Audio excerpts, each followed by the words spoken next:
will follow your word, oh Lord, with every step I take. I will listen to you, oh Lord, for you will show me the way.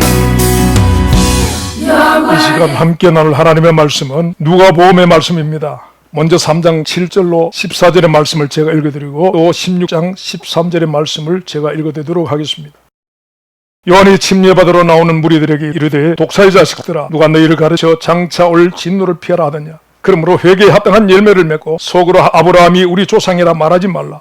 내가 너에게 이르노니 하나님이 능히 이 돌들로도 아브라함의 자손이 되게 하시리라. 이미 도끼가 나무 뿌리에 놓였으니 좋은 열매 맺지 아니하는 나무마다 지켜 불에 던지우리라. 무리가 물어가로되 그러면 우리가 무엇을 하리까? 대답하여 가로되 옷 2벌 있는 자는 옷 없는 자에게 나눠줄 것이요 먹을 것이 있는 자도 그렇게 할 것이니라 하고 세리들도 침례를 받고자 하여 와서 가로되 선생이여 우리는 무엇을 하리까 하며 가로되 정한 새 외에는 늑증치 말라 하고 군병들도 물어가로되 우리는 무엇을 하리까 하며 가로되 사람에게 강포하지 말며 무수하지 말며 받는 요를 족한 줄로 알라 하니라. 아멘. 누가복음 16장 13절의 말씀입니다. 집 하인이 두 주인을 섬길 수 없나니 혹 이를 미워하고 혹 저를 사랑하거나 혹 이를 중여기고 혹 저를 경히 여길 것임이니라. 너희가 하나님과 재물을 겸하여 섬길 수 없느니라. 아멘. 2015년 6월 17일자 기독교 인터넷 신문인 뉴스앤조이에요. 수원의 어느 감리교에서 만든 팜플렛과 거기에 관련된 기사가 실려 있었습니다. 거기에는 누구든지 주일 예배에 참석만 하면 한 가정에 10,000원씩 지불하고 연말에는 52주를 기준으로 하여 기본 52만 원의 교회 수익의 10에서 30%를 배당금으로 지불하겠다라고 했습니다. 기사에는 그들은 이것을요 가정경제 축복복음이라고 했다고 합니다. 그리고 그 근거를 갈라디아서 6장 10절 말씀에 두었는데요. 그러므로 우리는 기회 있는 대로 모든 이에게 착한 일을 하되 더욱 믿음의 가정들에게 할지니라고 한 이 말씀에 두고 있다라고 했습니다. 그러면서 그들은 오늘 교회들이 이런 배당을 하지 않는 것은 욕심이 많았다라고 말했다고 합니다. 참으로 이것을 교회라고 해야 할는지 아니면 영리 목적의 비즈니스 사업체라고 해야 할는지 기가 막히는 기사가 나서드렸습니다. 현대교회가 이런 정도로 물질 숭배에 젖어 있음을 보여주는 신뢰라고 할 수가 있는 것입니다. 물질 숭배에 벗어나 정말 이런 교회를 창망할 수 있는 교회가 이 시대에 과연 있기나 한 것일까라고 하는 그런 생각도 해보게 됩니다. 소위 대형교회라는 곳은 대형교회대로 또 작은 교회는 작은 교회대로 돈으로 인하여 범죄하고 타락하여서 세상에 지탄을 받는 것이 오늘의 현실입니다. 이런 이 시대의 탐욕적인 교회들보다도 어떤 부분에서 수원의 이 모 교회가 차라리 솔직하고 양심적이다라는 그런 자조 섞인 생각이 들기도 하는 것입니다. 오늘 말씀 누가복음 3장 7절로 14절에는 세례 요한이 그에게 세례를 받으러 나온 무리에게 이런 말이 기록되어 있는데요. 정말 파격적이고 충격적인 말들을 그가 쏟아내고 있는 것을 보게 됩니다. 세례 요한이 그들에게 한 말은 사랑하고 내가 너희들을 축복한다. 내가 너희들을 참으로 환영한다 라는 그런 말이 아니었습니다. 여러분 그렇게 말해줘야 하는 것이 아니겠습니까? 처음 나온 그 무리들 가운데서 자리에서 일어나게 하고 그들을 환영한다는 박수를 쳐주고 그리고 새 신자실로 모셔다가 선물과 특식을 대접해야 하는 것이 아니겠습니까? 그런데요 참으로 놀랍게도 이 세례 요한은 자신을 향하여 나오는 그 무리를 향하여서 이 독사의 자식들아 라고 했다는 것입니다. 그리고 누가 너희를 가르쳐 장차올 진노를 피하라 하더냐라고 말했습니다. 말하자면 하나님의 진노에 불태워져야 할 너희가 여기 왜 왔느냐라는 그런 것입니다. 여러분 만약 오늘날 이 세례 요한이 우리 가운데 와서 동일한 이런 말을 우리에게 했다면 어떻게 될까요? 그 사람은 목회를 포기한 사람이 분명합니다. 그리고 이런 지독한 말로 인하여서는 인격 모독죄로 명예훼손죄로 아마 고소 고발이 되었을 것이 분명합니다. 여기서 성경 기록한 독사의 자식들아 이라는 이 말은 이 독사의 새끼들아 라고 한 말을 둔화시켜서 그렇게 기록했습니다. 이 광야의 세례 요한의 말은 무리들을 향해 계속됩니다. 그가 말합니다. 그러므로 너에게 합당한 열매를 맺고 속으로 아브라함이 우리의 조상이라 말하지 말라. 내가 너에게 이르노니 하나님이 능히 이 돌들로도 아브라함의 자손이 되게 하시리라 했습니다. 여러분 이 말은 너희가 이 돌들보다 나은 것이 하나도 없다는 그런 말인 것입니다. 이런 무리들의 영혼을 찌르고 격동시키는 세례 요한의 혹독한 환영 인사인지 아니면 그들을 쫓아내는 말인지 모를 말은 계속되어집니다.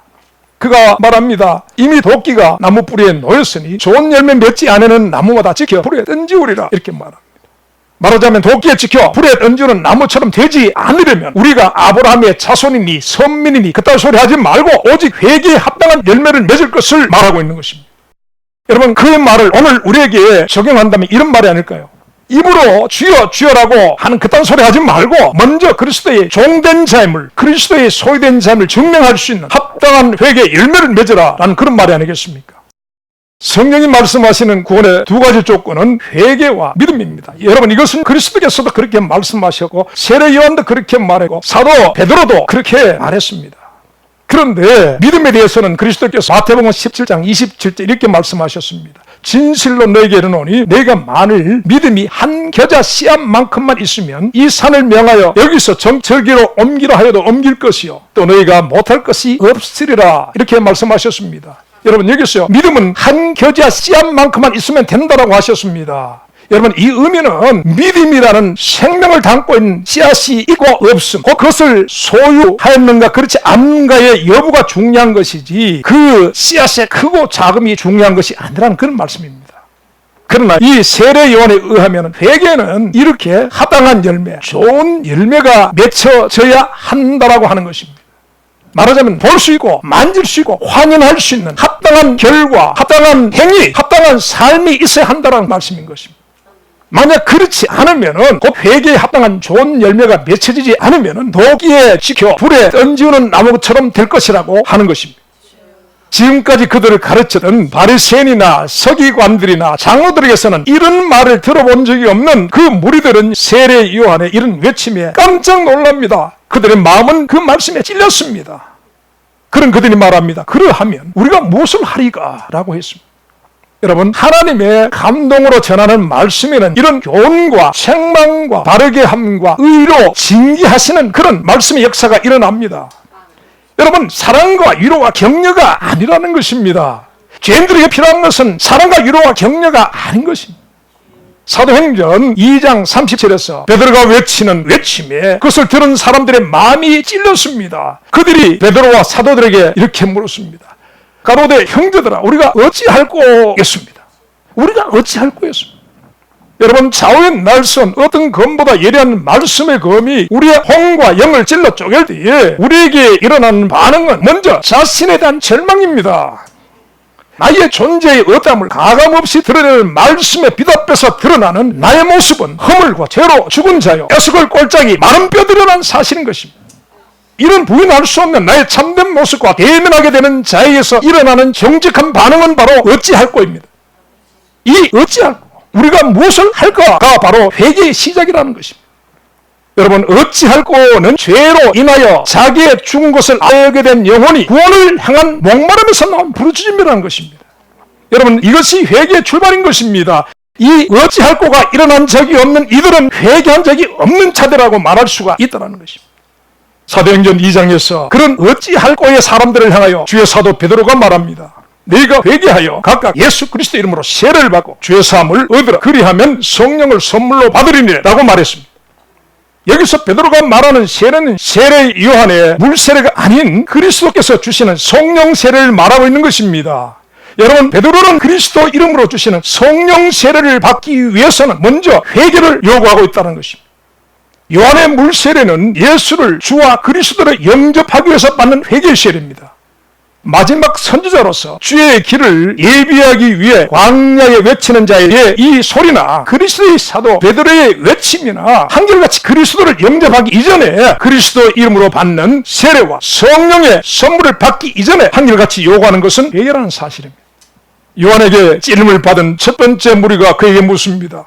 우리가 무엇을 하리까?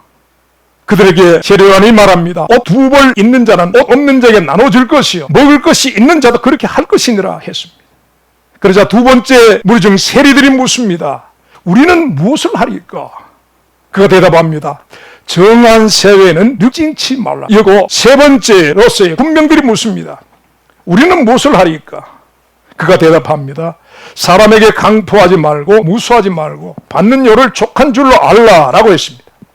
여러분, 이것이 그들이 맺어야 할 회개에 합당한 열매라고 하는 것입니다. 여러분, 세례 요한이 백성들에게 그리스도를 영접할 수 있도록 요구한 것은 백성들이 지은 윤리나 도덕적인 죄에 대한 책망보다 먼저 한 가지에 초점을 맞추어 회개를 촉구하고 그 열매를 요구하고 있음을 보게 됩니다. 여러분, 그것이 무엇입니까? 그것은 바로 재물에 관한 회개였습니다.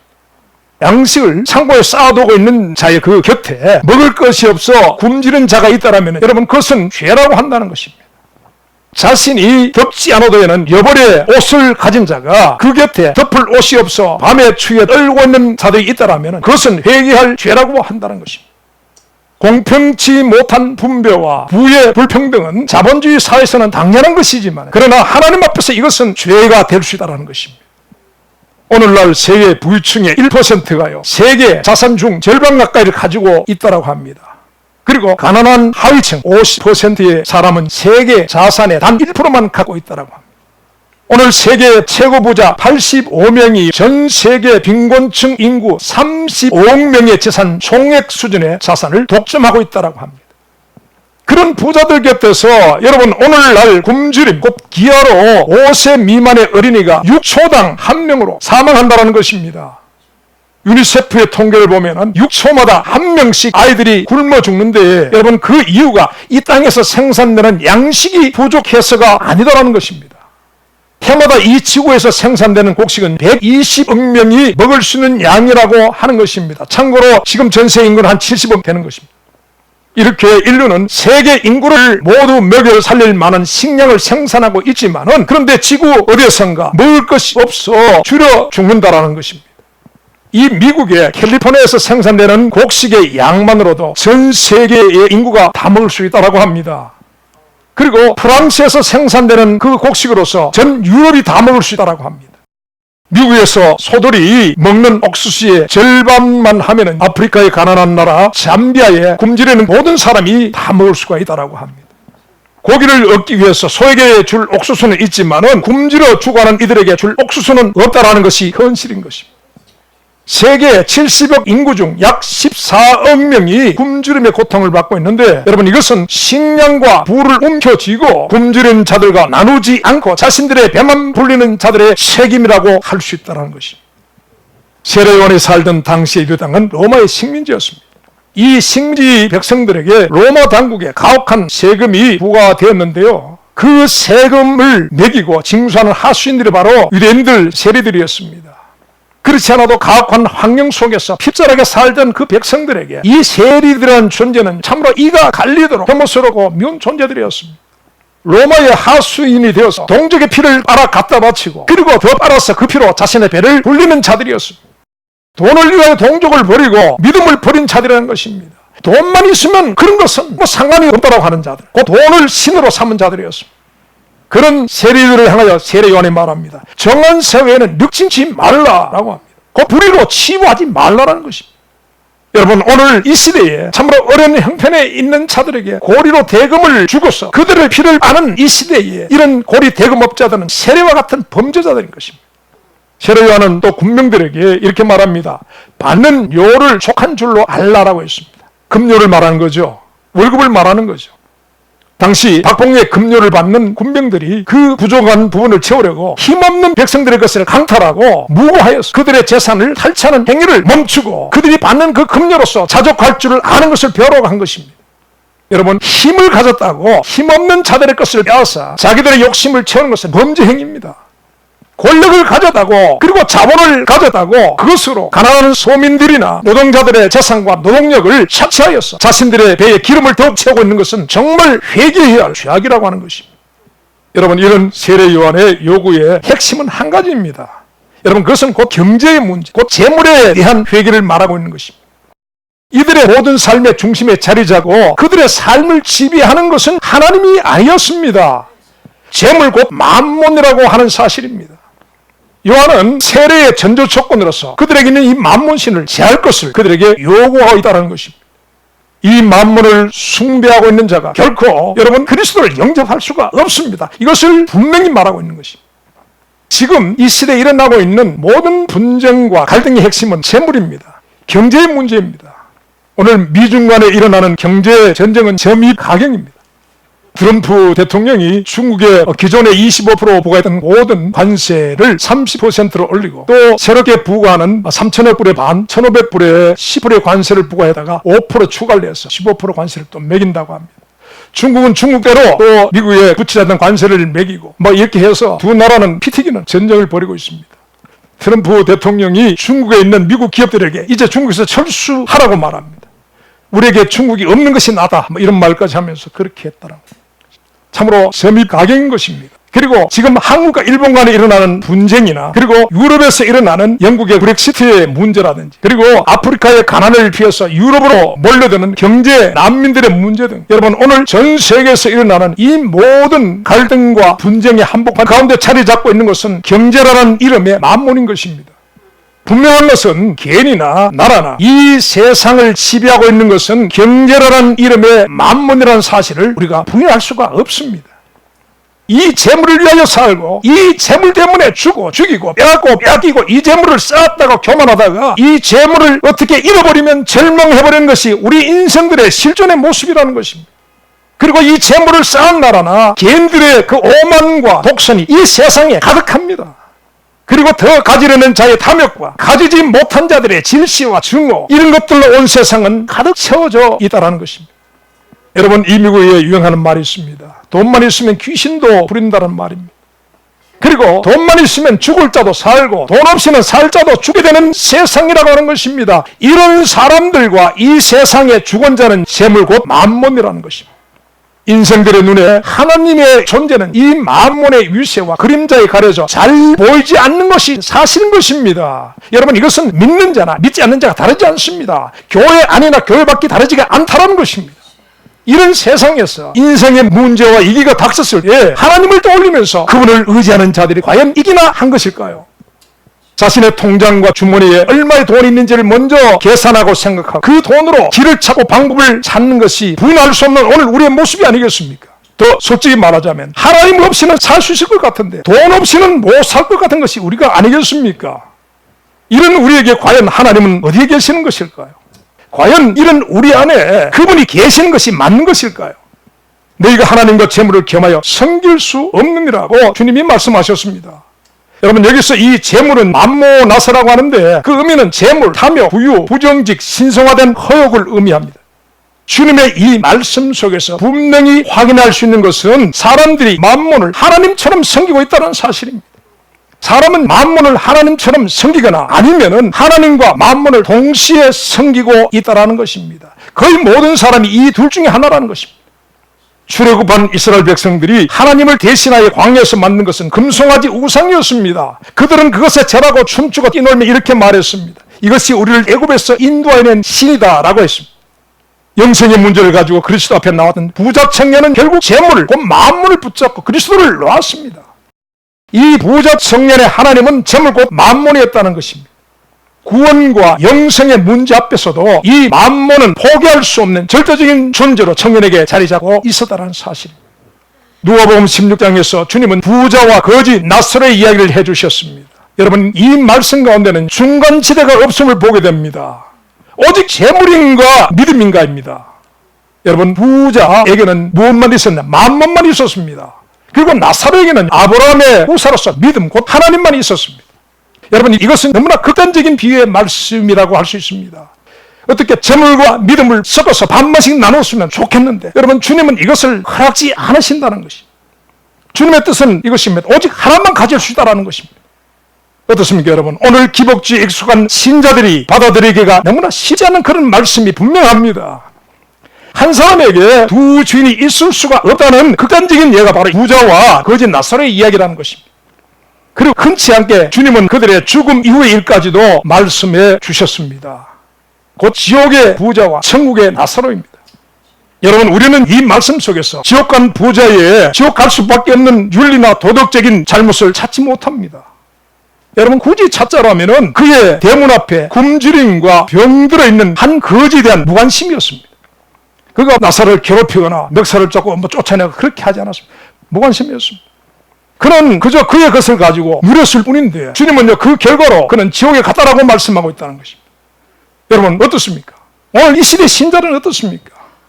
오늘 이 시대의 신자들은 지옥으로 갔던 그 부자가 누렸던 재물을 강렬히 원하고 있다는 것입니다. 그러면서 동시에 나사로의 믿음도 가지겠다라고 합니다. 말하자면 이 땅에서 만문을 누리고 부자처럼 살다가 죽어서는 나사로의 믿음으로 영원토록 천국을 살겠다고 하는 것입니다. 여러분, 현대 기복주의자들의 믿음이란 이 두 가지를 함께 가지고 누리는 것으로 생각한다는 것입니다. 여러분, 이 모습이 바로 주님 앞에 나온 부자 청년의 모습입니다. 그 부자 청년에게 주님이 하신 말씀이 오늘 부자 청년과 부자의 그 재물을 갖고 싶어하는 이 시대의 신자들에게 하신 말씀이라고 할 수 있습니다. 이 가진 것을 모두 팔아 가난한 자들에게 나눠주고 그리고 와서 나를 좇으라 하십니다. 여러분, 이 주님의 요구는 세례 요한이 무리들을 향하여 요구한 것과 동일한 것이란 것입니다. 만몬이라는 주를 가지고 그리스도라는 또 다른 주를 섬길 수가 없다고 하시는 것입니다. 여러분, 오직 그리스도 앞에는 두 무리의 사람만 있습니다. 주를 위하여 배와 가족과 모든 것을 버린 제자들과 또 주를 버리고 만몬을 붙잡은 가룟 유다와 부자 같은 자들인 것입니다. 광야의 모세의 때나 세례 요한의 때나 지금이나 또 앞으로 이 땅에 종말에 오는 그 순간까지 사람들이 회개해야 할 죄는 바로 이 만몬 숭배, 곧 재물에 대한 것이라고 하는 것입니다. 여러분, 질문 하나 하겠습니다. 사람이 죄를 지음으로 죄인인 것일까요? 아니면 죄인이기 때문에 죄를 짓는 것일까요? 어떻게 생각하십니까? 마치 닭이 먼저냐 계란이 먼저냐라고 하는 질문과 같이 들려지실 것입니다. 여러분, 아무튼요, 사람들은 어떠하든지 이 죄에서 자유할 수 없는 존재들이라는 것을 말씀드리는 것입니다. 죄인이기 때문에 죄를 짓는 것도 사실이고 죄를 지어서 죄인이 되는 것도 사실입니다. 이런 죄의 굴레에서 우리 인생들은 스스로 절대로 벗어날 수가 없습니다. 이런 인생들이요, 이 죄의 굴레를 벗어날 곳이 딱 한 곳이 있는데 그것은 갈보리 십자가에 못 박히신 그리스도 앞입니다. 여러분, 이 십자가는 하늘의 하나님이 이 세상의 죄인들에게 사죄의 은총을 베푸시려고 유일하게 이 땅에 마련해 주신 시은소입니다. 그곳에 뿌려져 있는 하나님의 독생자의 예수의 피는 씻지 못할 죄가 없습니다. 그래서 여러분, 그것으로 사람은 죄를 지을 수밖에 없는 자신과 그 지은 죄를 가지고 그것으로 나가야 한다는 것입니다. 하나님의 시은소, 갈보리 십자가, 그것으로 가지고 가서 우리 죄의 대속물로 죽임당하신 어린 양 앞에 내려놓는 우리의 모든 죄는 그분이 사해 주신다고 약속하셨습니다. 그래서 그곳에서 우리의 모든 죄가 해결될 수가 있다고 하는 것입니다. 그러나 여러분, 한 가지, 인생들이 그곳으로 가지고 가지 않는 죄에 대해서는 그분의 사유하심을 받을 수가 없습니다. 그리고 또 하나, 그곳에 가지고 갔다가 그곳에 내려놓지 못하고 다시 지고 돌아오는 죄도 사함을 받을 수가 없다는 사실입니다. 분명히 사람들이 내려놓고 쉽지 않고 쉽게 내려지지 않는 죄가 있는데요, 여러분, 그것은 부자 청년이 주님 앞에 가지고 왔다가 다시 치고 돌아가던 물질에 대한 탐욕입니다. 인생의 젊은 날에 그 정욕들을 인하여 지은 여러 가지 죄와 허물은 인생의 노년에 육신의 그 세태와 함께 삭으로 들어가는 경우가 많습니다. 근데 여러분, 사람의 이런 젊음과 늙음이 상관없이, 그리고 병듦과 건강이 상관없이, 그리고 가진 자와 갖지 못한 자가 상관없이 사람들은 그 죽음의 순간까지 붙잡고 그 사람들을 지배하는 것이 있는데 그것은 재물에 대한 탐욕이라는 것입니다. 재물은 사람들의 일생에서 하나님처럼 의지하고 섬기고 살아온 것이기 때문에 죽음의 그 순간에도 그것은 여전히 그 자리에 앉아 그 사람의 삶을 다는 순간까지 지배하더라는 것입니다. 말기암으로 죽는 날 아침까지 남겨놓은 많은 재산 때문에, 돈 때문에 남편과 가진 욕설로 다툼을 하다가 죽어간 연애 이야기를 말씀드린 적이 있습니다. 여러분, 이처럼 세상에 거의 모든 사람이 이 세상의 마지막 순간까지, 숨이 끊어지는 그 순간까지 놓지 않으려고 몸부림치게 만드는 신은 바로 이 재물의 신인 만몬이라는 것입니다. 이렇게 탐욕에 사로잡힌 영혼은 죽음 앞에서도 놓을 수 없는 그 탐욕을 인하여 회개의 마지막 기회를 놓치더라는 것입니다. 누가복음 16장 13절에 주님의 말씀 뒤에 그 14절에 이어서 성경이 이렇게 기록하고 있습니다. 바리새인들은 돈을 좋아하는 자라 이 모든 것을 듣고 비웃거늘이라고 했습니다. 주님의 말씀을 비웃었다는 것이죠. 여러분, 돈이라는 만몬에 사로잡힌 영혼은 그것을 깨우치는 것이 주님의 말씀일지라도, 하나님의 말씀일지라도 이렇게 비웃더라는 것입니다. 그렇다면 여러분, 오늘날 기복주의의 탐욕의 영에 사로잡힌 자들은 과연 저 바리새인들보다 나을 것인가라는 것입니다. 주께서 부자 청년에게 하신 말씀을 오늘날의 기복주의자들에게 동일하게 말씀하신다면 그때의 그 청년은 그저 근심하고 돌아갔지만, 아마 오늘날의 이 말씀을 듣는 자들은 돌을 들고 주님을 치려할 것이 분명합니다. 여러분, 돈을 싫어할 사람은 없습니다. 그리고 이 땅의 삶에서 반드시 필요한 것이 분명합니다. 그렇기 때문에요, 주께서 때를 따라 우리의 필요를 채워주십니다. 그러나 여러분, 이 재물이 하나님보다 더 높아져서 자신의 삶을 지배하는 우상이 되었다라면요, 여러분은 심판날에 연락하던 부자처럼 그 재물이 재앙으로 바뀌게 될 것이라는 사실입니다. 하나님보다 더 높아져 있는 재물에 대한 회개 없이 그리스도를 따른다는 것은 거짓말입니다. 그런 영혼이 주님을 모셔드렸다는 영접도 거짓입니다. 그가 가졌다는 믿음도 거짓이고 그가 가졌다는 확신이라는 것도 거짓이 분명합니다. 여러분, 우리는 먼저 로마서 7장 7절에서 9절에 바울의 말처럼 먼저 우리 자신 안에 자리 잡고 있는 탐심을 보아야 한다는 것입니다. 그리고 그 탐심으로 인하여 자신이 죽어있는 삶을 깨달아야 합니다. 여러분, 이것이 우리가 그리스도께 나갈 수 있는 회개의 시작이 된다는 것입니다. 여러분, 이런 자만이 세례 요한이 말하는 회개에 합당한 열매를 맺을 수가 있다라고 하는 것입니다. 주여 보시옵소서, 내 소유의 절반을 가난한 자들에게 주겨 사오며 만일 네 것을 토색한 일이 있으면 4배나 갚겠나이다. 여러분, 이 말이 누구의 말인지 아시겠습니까? 누구의 말일까요? 예, 누가복음 19장 8절에 세리 삭개오의 말입니다. 여러분, 이 삭개오의 외침이 바로 탐심에 대한 회개입니다. 그리고 이 회개한 영혼에서 그리스도를 영접하는 믿음이 나온다는 것입니다. 여러분, 주님은 초청을 받는다고 아무 집에나 찾아가지 않습니다. 그리고 주님은 아무에게나 구원을 받았다라고 하시지 않으셨습니다. 여러분, 오직 회개에 합당한 열매를 맺은 자에게만 그분의 구원을 선포하셨습니다. 이 삭개오의 회개와 영접이 바로 세례 요한이 외친 회개에 합당한 열매라는 것입니다. 그의 회개의 전부는 이 재물에 대한 회개였다는 사실입니다. 이런 삭개의 회개를 하는 자가 주님이 이 땅에 오셔서 찾아 구원하시려는 자인 것입니다. 이 삭개를 향하여 구원을 선언하신 주님의 말씀으로 오늘 말씀을 마치도록 하겠습니다. 누가복음 19장 9절에서 10절 말씀에 예수께서 이르시되 오늘 구원이 이 집에 이르렀으니 이 사람도 아브라함의 자손이미로다. 인자의 옷은 잃어버린 자를 찾아 구원하려 함이니라 말씀하셨습니다. 사랑하는 여러분, 부디 오늘 모든 사람이 구원을 확신한다고 하는 이 시대 속에서 정말 나는 이 삭개오의 회개에 합당한 열매를 맺은 자인지를 돌아볼 수 있는 우리 모두가 될 수 있기를 바랍니다. 기도하시겠습니다. 주님, 탐욕의 바벨탑을 쌓아올리고 그 그늘 아래 있음을 사랑하면서도 입술로는 주를 사랑한다고 노래하는 우리들을 사하여 주시기를 구합니다.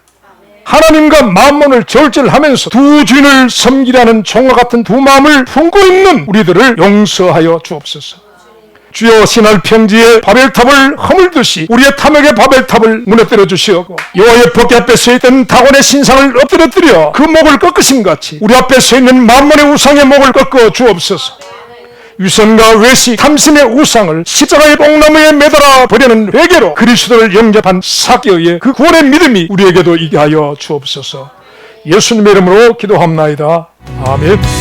Your word is on